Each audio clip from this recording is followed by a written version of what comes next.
In this video, I'm going to talk about when you would choose single prongs versus double prongs on a cushion cut diamond ring. So keep watching. Hi, this is Vanessa from Vanessa Nicole, where I create custom diamond rings for clients all over the world. And in this video, I'm going to talk about single prongs versus double prongs on a cushion cut diamond ring and why you would choose one over the other for your particular ring design. So ultimately, this comes down to a debate between visual appeal and stone security. So it's never been a good look where there's a gaping hole where the diamond used to be. So unless you're following a trend of invisible diamonds and you're trying to make a statement by not having a diamond in the center of a ring, then I would watch this video because I'm going to talk about why you would want single versus double and when you should choose it. When you have a solitaire ring that has a cushion cut diamond in the center, you really want to consider having double claw prongs, at least double prongs. They don't have to be claws. I particularly like the claw look because it makes it more high-end looking, and I shape them particular ways so that they blend in more with the facets of the diamond. But having the double claw prongs on each side is going to hug the cushion shape, and let me explain why. A cushion shape by nature is more like a soft pillow. Now, one of the beautiful things about cushions is that they come in lots of different shapes. So it's not like a round where a round is a round. A cushion shape can be rectangular, it can be square, it can be pillowy, it can be more angular, it can be much more contemporary, modern cut looking, or it can be very vintage looking. So that is one of the greatest things about cushion cuts and what makes them so unique and special. I could show you 10 cushion cuts and neither of them would look the same, which is great.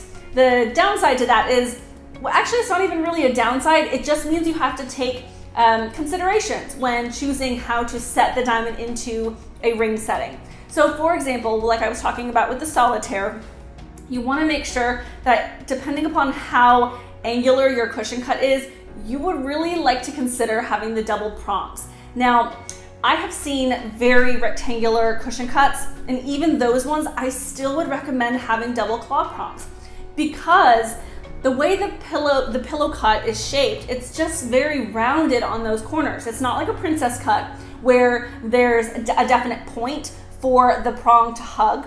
And it's not like a round, so if you knocked it out of place, it just shifts in the setting. Even if it's loose, it still would be under the prongs, it would just be shifting. The way that a cushion cut, when it's knocked and it's shifted out of the prongs, it actually would fall out. And that is one of the diamond shapes that I see most often from other jewelry stores. I hear the center diamond has fallen out. And usually they're on the mass manufactured designs where they're just cramming those diamonds in there into that setting and shipping them out for the fastest and cheapest and quick sale. But all of my diamonds, I have never had a center diamond come out. That would be honestly like a complete nightmare that I would lose sleep over. So I always want to make sure that my center diamonds are beautifully underneath those prongs, and the way I shape the prongs is going to allow it to still be perfectly secure, yet not bulky metal over the diamond covering what is the main event, which is the diamond. We want to focus solely on all that sparkle, right? We don't want to see globs of metal holding in the diamond. So we really want to see these beautiful claw prongs that flow in line with the shape of the facets so your eye can stay focused on that diamond. Now, I've already talked about the solitaires. The next thing I want to talk about, one of the most popular styles of rings that I do, which is the cushion cut halo ring. So I get requests for this all the time. It is one of my specialties. Now, I do recommend usually to have double claw prongs on the cushion cut halo rings as well. Part of this depends on the shape of the cushion cut though, because the halo is going to act as a protective layer around the diamond. However, it's still a cushion shape. So the ones that when I get requests for single claw prongs holding in the center diamond, those are the ones that I actually say, okay, yeah, we can make that happen. And I would feel confident as the designer putting that out there with my name on it, are the ones that are much more angular. So that it's not that they have a corner point on them, but they're much more linear in their outer angles, and then there is more of a corner than you would see on a much more pillowy shaped cushion cut. So you'll see some examples here of what that means, and then there are examples of much more soft and rounded corners where I always recommend having double claw prongs on those cushion cuts because it's just not worth it. I mean, I don't know how a woman is going to wear her rings, so Some women are a little bit more hard on their jewelry than others. Some women also only wear their rings on the weekends, and some people wear them all the time no matter what, won't take it off, doesn't matter if they're gardening, if they're rock climbing. And so there's really no way for me to know what she's going to be doing with her ring. I always, of course, ask what she does for a living. I do find that helpful. A lot of times my clients are nurses, so they actually want their rings set really low, and they don't want too many things coming off, too high prongs. They want it low to the finger, the diamond set low into the halo, and that way they can slide the gloves easily over their diamond ring. And some nurses don't even wear their engagement ring during the week whenever they're working. They only wear the wedding band. So it's up to you to really know how you're gonna wear the ring. But I do recommend having the double claw prongs if you like the look and just simply for stone security. And of course, there are instances where the angles of the cushion cut are more flat, they're more angular, and the single prongs would work just fine. Of course, double is always more secure, but single can be accommodated as well. Okay, here's how I think of it as a mom, okay? Do you hold a baby with just your fingertips? Or do you hold it close to your body with your arms wrapped around it, making sure that it's secure and nothing's gonna happen to that baby, right? I mean, that's kind of how I think of this. You really want to keep in mind the security of the diamond. I know a lot of people, they try to put all this energy into getting the perfect center stone, and then they cheap out on the setting thinking, oh, well, it's just the side stuff. As long as it's a little sparkly, they're just fine.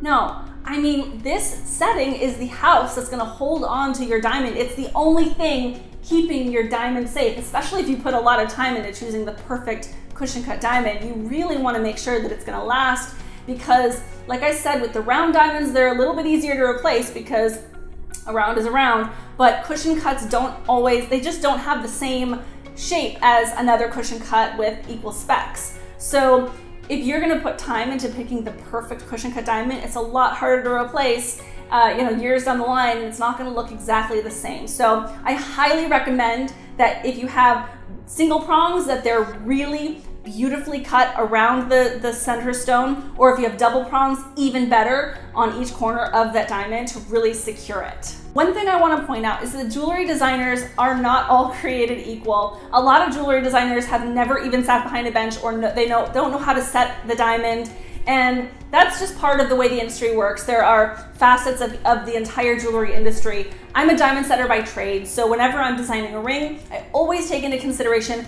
how it's going to be set, how low it's going to be set, based on the entire design, how secure is that center diamond, and that way I can recommend what kind of center stone prongs to put on the diamond. So one of the things that drives me crazy is one of my colleagues told me that a jewelry designer told them that they don't care how long their rings last as long as they last for a couple of years. And the guy said, why, what are you talking about?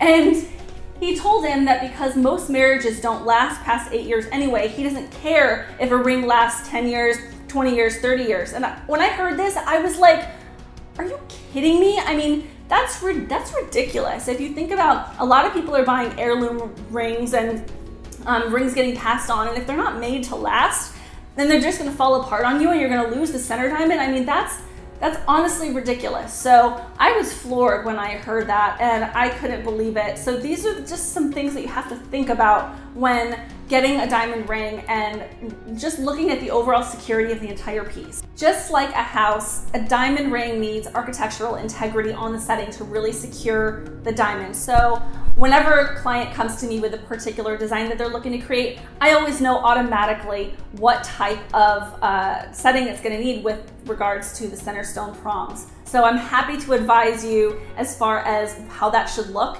And if you become a client of mine, I would love to guide you one-on-one to make the perfect ring for you. So my name is Vanessa Nicole, and 70% of my clients are not local to San Diego, and I have the custom process down pat. And I absolutely love making cushion cut rings, and I love helping clients choose the perfect diamond. So feel free to reach out to the studio, and I'll talk to you soon. Bye-bye.